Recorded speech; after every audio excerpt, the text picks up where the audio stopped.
예수께서 가이사라 빌립보 지방에 이르러 제자들에게 물어 가라사대 사람들이 인자를 누구라 하느냐. 가로되 들으는 침례 요한, 들으는 엘리야, 어떤 이는 예레미야나 선지자 중 하나라 하나이다. 가라사대 너희는 나를 누구라 하느냐. 시몬 베드로가 대답하여 가로되 주는 그리스도시요 살아계신 하나님의 아들이니이다.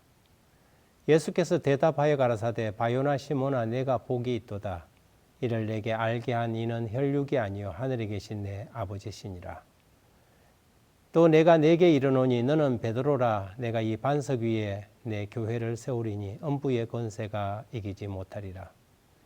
내가 천국 열쇠를 내게 주리니 내가 땅에서 무엇이든지 매면 하늘에서도 매일 것이요 내가 땅에서 무엇이든지 풀면 하늘에서도 풀리리라 하시고. 뉴욕 부자촌에 한 부자 한 명이 살고 있었습니다. 그의 취미는 골동품을 모으는 것이었는데 유럽으로 골동품을 모으러 한번 가면 몇 달씩 걸리곤 하였지요. 어느 날 그는 6개월 동안 유럽으로 골동품 수집차 떠나게 되었습니다. 그런데 그에게 고민이 생겼습니다. 그동안 모아놓은 골동품을 누군가 가지고 갈 것만 같은 마음이 들었기 때문입니다. 최신 도난 방지기를 달았지만 마음이 놓이지 않았습니다. 그는 여행을 떠나기 전에 골똘히 생각하다가 아주 좋은 생각을 하나 발견한 것입니다. 아주 기발한 생각이었습니다. 그는 뉴욕의 뒷골목으로 가서 아주 값이 싼 그림들을 많이 사들였습니다. 그리고는 거기에다가 가격표를 이렇게 붙였죠. 자기 마음대로 생각나는 대로 붙였습니다. 1억 원, 10억 원, 30억 어마어마한 가격들을 붙였습니다.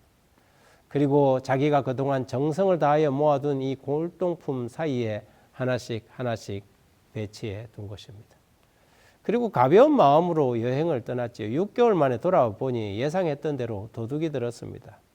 그런데 참 신기하게 진귀하고 정말 비싼 물건은 하나도 안 가져가고 가짜 그림만 몽땅 가지고 간 것입니다. 현대인은 중요한 것을 사소하게 여기고 사소한 것을 더 중요하게 여기는 가치관의 혼란 속에서 살아가고 있습니다. 여러분이 지금 가장 중요하다고 생각하는 것이 정말 가치 있는 것일까요? 성경에는 두 개의 빌립보라는 지명이 나옵니다. 하나는 마게도니아의 첫성 빌립보고 다른 하나는 우리 본문에서 읽은 가이사라 빌립보라는 곳입니다. 가이사라 빌립보는 갈릴리 북쪽 헤르몬산 아래에 있는 지명으로 헤롯 필립이 가이사 티베리오와 자신의 이름을 섞어서 지은 명칭입니다. 한 번은 예수님이 그곳 가이사라 빌립보에 이르렀을 때 제자들에게 물었습니다. 사람들이 인자를 누구라 하느냐? 사람들이 나를 누구라 하더냐?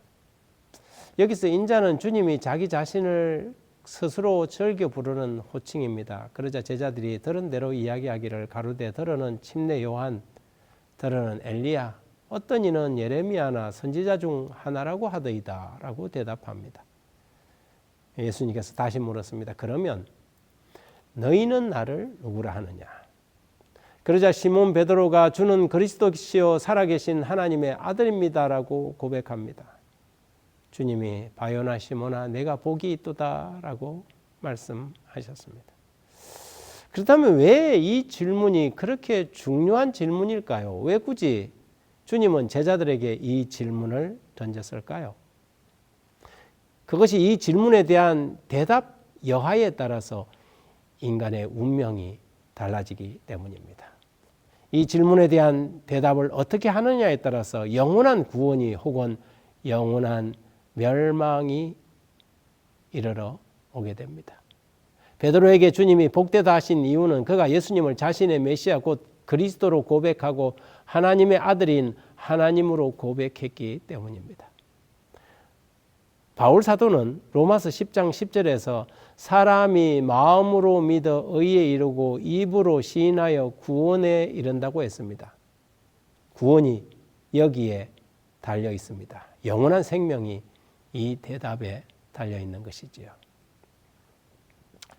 그러면 여러분, 구원이란 무엇일까요? 왜 우리는 구원을 받아야 합니까? 빌립보 감옥의 간수가 바울에게 선생들아 내가 어떻게 하여야 구원을 얻으리까? 라고 물었을 때 대답하기를 가로되 주 예수를 믿으라. 그리하면 너와 내 집이 구원을 얻으리라고 대답했습니다. 도대체 구원이 뭐길래 예수를 믿어야 구원을 얻는다는 것인가?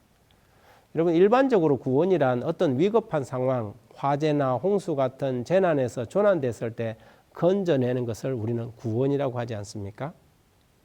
그렇다면 성경이 말하는 구원은 무엇일까요? 성경이 말하는 구원이란 이런 일반적인 구원과는 다른 것임을 우리는 알 수 있습니다.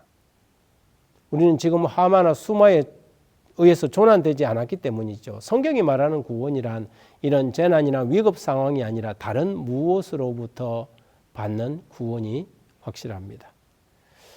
마태복음 1장 21절에 아들을 낳으리니 이름을 예수라 하라. 이는 그가 자기 백성을 저희 죄에서 구원할 자이심이라 라고 했습니다. 여기서 우리가 알 수 있듯이 성경이 말하는 구원은 죄에서 구원을 받는다는 것입니다. 우리가 무슨 죄를 지었길래 죄에서 구원을 받을 필요가 있을까요? 평생을 살면서 법 없이도 살 사람이라는 말만 듣고 살았는데 무슨 죄가 있다고 죄에서 구원을 받으라는 말인가? 그러나 여기서 말하는 죄란 단순히 도덕적, 윤리적인 죄를 말하는 것 이상입니다. 성경이 말하는 죄는 로마서 5장 12절에 이러므로 한 사람으로 말미암아 죄가 세상에 들어오고 죄로 말미암아 사망이 왔나니 이와 같이 모든 사람이 죄를 지었으므로 사망이 모든 사람에게 이르렀다고 말합니다. 이 구절을 풀어보면 한 사람 아담으로 말미암아 죄가 이 세상에 들어왔고 그 죄의 결과로 사망이 왔다는 것인데요. 사망은 죄의 필연적인 결과입니다. 그래서 성경은 죄의 삭선 사망이라고 단정하지요. 사망은 죽음, 곧 다시는 존재하지 않는 상태로 돌아가는 것을 말합니다. 우리가 죄가 있는지 없는지 잘 모르지만 인간은 누구나 죽습니다. 지난해 세계 최고령자였던 일본의 다나카 가네라는 여성이 119살로 잠들었습니다. 120세까지 살고 싶다는 소원을 피력했는데 1년을 채우지 못하고 죽은 것입니다. 이렇듯 100세를 넘기는 사람이 종종 있지만 죽지 않는 사람은 단 한 명도 없었습니다. 근본적으로 구원이란 재앙, 곧 그것이 화재든 수해든 어떤 재난이라도 결국은 사망, 곧 죽음에서 구원하는 것입니다. 성경은 이 모든 재난과 사망이 결국은 죄 때문에 벌어졌다고 지적합니다. 그러므로 죄에서 구원받는 길이 진짜 구원받는 것입니다. 가끔 저는 이렇게 꽃을 한 손에 꺾어서 가져 나와서 이 꽃이 살았는지 죽었는지 청중들에게 묻기를 절개합니다. 어떤 사람은 제 손에 있는 이 꽃을 보고 살았다 하고 어떤 사람은 이 꽃을 죽었다고 말합니다. 여러분, 이 꽃이 살았습니까? 죽었습니까? 정확하게 말하면 여전히 살아있는 것처럼 보이는 죽은 꽃입니다. 원줄기에서 꺾이는 순간 이 꽃은 서서히 죽어갑니다. 결국은 시간의 차이겠지요. 가끔은 자연을 찍은 이 사람들이 만든 다큐를 보다가 시간을 아주 빨리 돌려버리면 꽃이 아주 피는 모습과 지는 모습까지 한 장면에서 볼 수 있습니다. 지금 우리의 시간을 돌리는 시계를 빨리 돌려버린다면 저와 여러분이 여기에 없을 수도 있습니다. 우리는 누구나 죽는다는 것이지요. 그러나 더 슬픈 사실은 우리는 언제 죽을지 모른다는 것입니다. 오늘 밤이라도 죽을 수 있다는 것이지요. 따라서 구원은 지체하거나 미룰 수 없는 것입니다. 이것을 성경이 말하는 구원의 긴급성이라는 것입니다. 상상해 보십시오. 지금 여기에 홍수로 휩쓸려 떠내려가는 한 사람이 있다고 생각해 봅시다.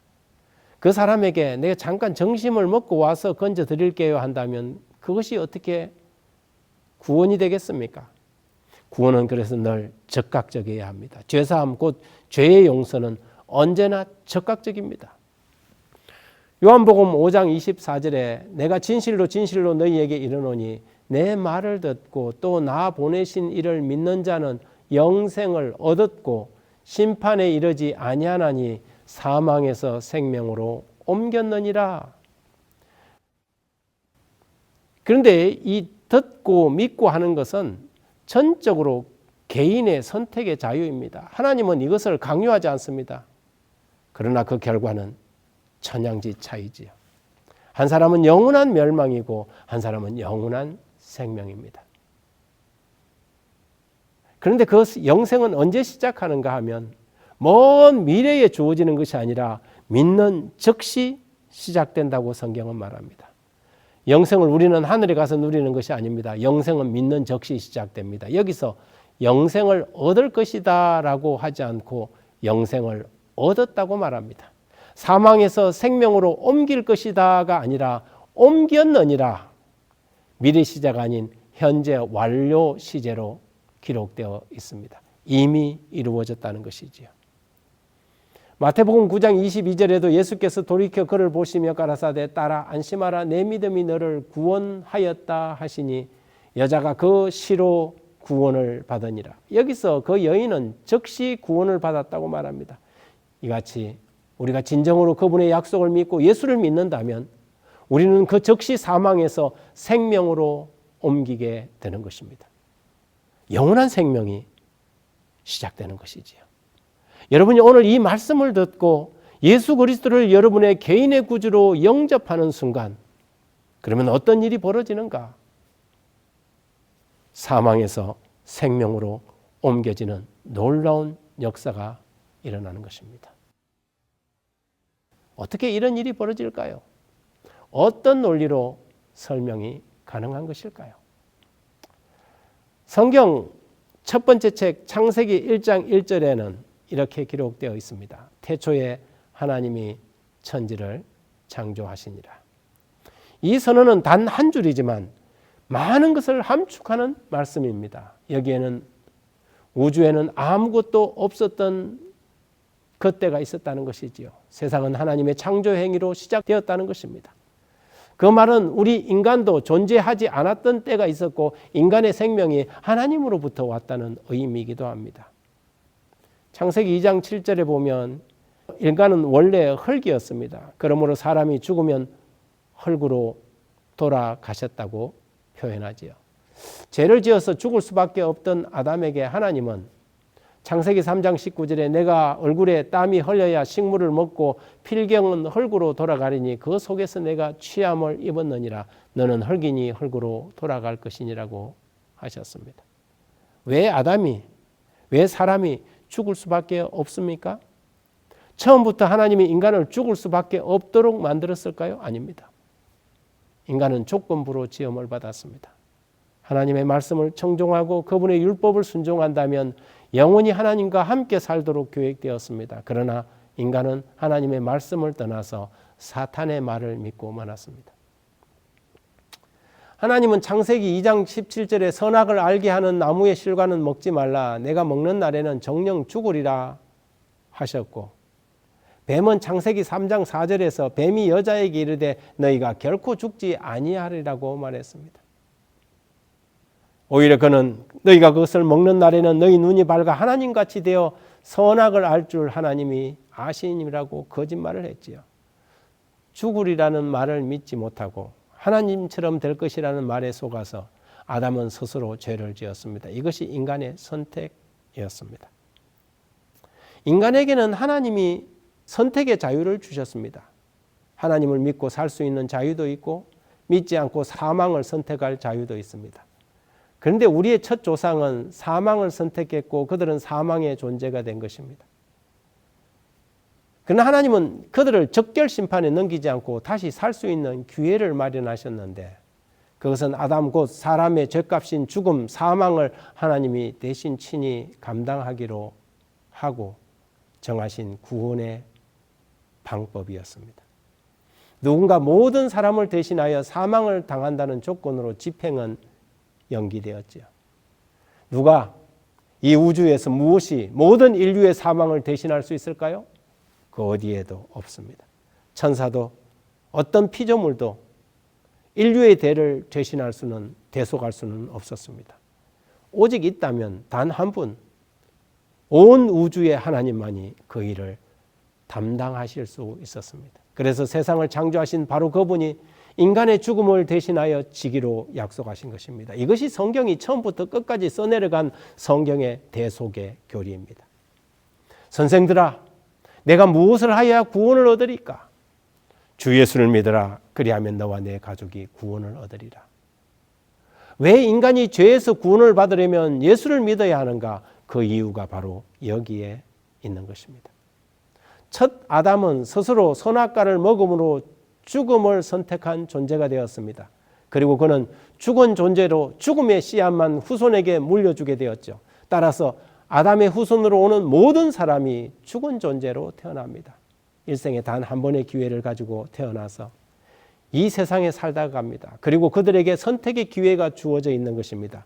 비록 세상에 태어날 때는 그 조상 아담의 선택으로 죽을 수밖에 없는 존재로 태어나지만 하나님의 아들 예수 그리스도 때문에 생명을 선택할 수 있는 기회를 가지고 있는 것입니다.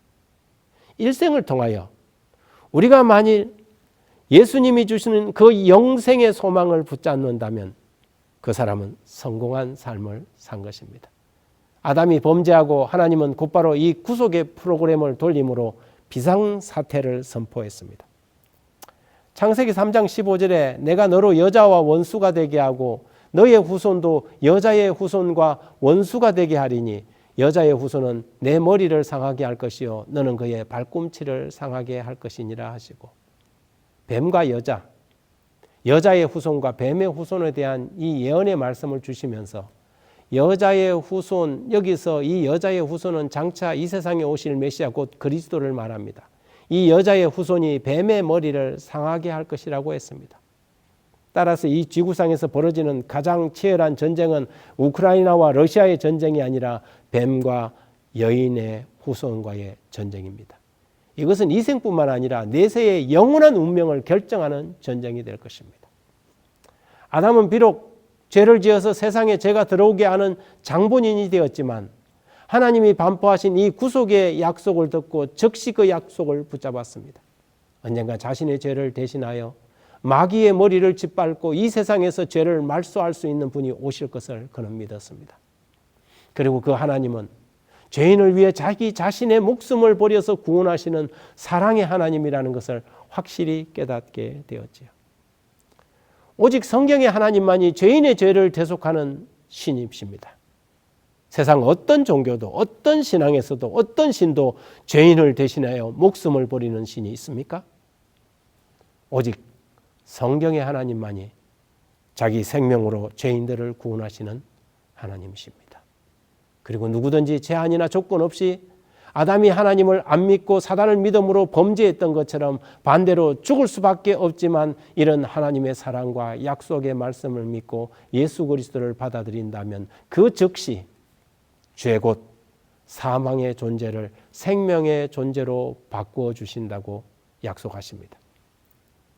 이 세상에는 수많은 사람들이 있어도 딱 두 종류의 사람들이 있습니다. 산 사람과 죽은 사람입니다. 마태복음 8장 21절에 22절에 제자 중 또 하나가 가로되 주여 나로 먼저 가서 부친을 장사하게 허락하옵소서. 예수께서 가라사대 죽은 자들로 저희 죽은 자를 장사하게 하고 너는 나를 쫓으라 하시니라. 죽은 자들로 저희 죽은 자를 장사하게 하라? 말인즉 단지 목숨이 끊어지고 아니고보다 더 중요하고 긴급한 것은 지금 곧 내 생명, 너의 영원한 생명을 확정짓는 것이라고 말하는 것입니다. 어차피 죽은 자는 죽은 자인데 그렇다면 너는 살았느냐 하는 질문이지요. 여러분 죽었습니까? 살아계십니까? 삶과 죽음의 길이 여기에 있습니다. 로마서 10장 9절에 내가 만일 내 입으로 예수를 주로 시인하며 또 하나님께서 그를 죽은 자 가운데서 살리신 것을 내 마음에 믿으면 구원을 얻으리니. 너희는 나를 누구라 하느냐? 시몬 베드로가 대답하여 가로되 주는 그리스도시요 살아계신 하나님의 아들이라고 대답했고 주님은 그의 대답을 칭찬했습니다. 왜 그랬을까요? 요한일서 5장 11절과 12절에 또 증거는 이것이니 하나님이 우리에게 영생을 주신 것과 그 생명이 그 아들 안에 있는 것이라. 아들이 있는 자에게는 생명이 있고 하나님의 아들이 없는 자에게는 생명이 없느니라. 아들이 있다는 말은 아들 되신 예수 그리스도의 희생을 믿고 그분을 영접했다는 것입니다. 아담은 비록 우리에게 육신의 생명을 물려주었지만 죄 때문에 우리에게 사망의 유산을 남겼습니다. 그러나 예수 그리스도는 다시 우리를 살려주시는 영이 되셨습니다. 고린도전서 15장 45절에 기록된 바 첫사람 아담은 산 영이 되었다 함 같이 마지막 아담은 살려주는 영이 되었나니. 왜? 너희는 나를 누구라 하느냐는 질문이 중요하신지 이제는 아시겠습니까? 이제 여러분이 답하실 차례입니다. 그 선택은 전적으로 여러분의 자유의지에 달려 있습니다. 영원한 생명인가? 아니면 영원한 멸망인가? 무엇이 여러분의 최고의 가치입니까? 1986년 11월 미국 애리조나주에 있었던 한 사건입니다. 스미스라는 보석 상인이 우연히 수석 전시회를 들렸다. 그는 깜짝 놀라고 말았습니다. 어떤 돌멩이 위에 가격표가 붙어 있었는데 15불, 하나로 2만 원 정도였습니다. 그는 전문가의 눈으로 보니 이 돌멩이가 그냥 보통의 돌멩이가 아니고 사파이어였습니다. 스미스 씨는 전시회장의 주인을 불렀습니다. 이 돌멩이가 정말 2만 원입니까? 주인은 15불이 비싸다는 말인 줄 알고 너무 비싼 것 같으면 5불을 깎아드리겠습니다.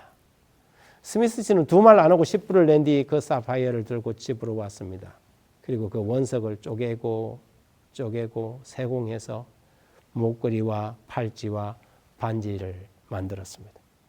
그리고 그것을 판 가격이 무려 228만 불, 하나로 약 30억 원이었습니다.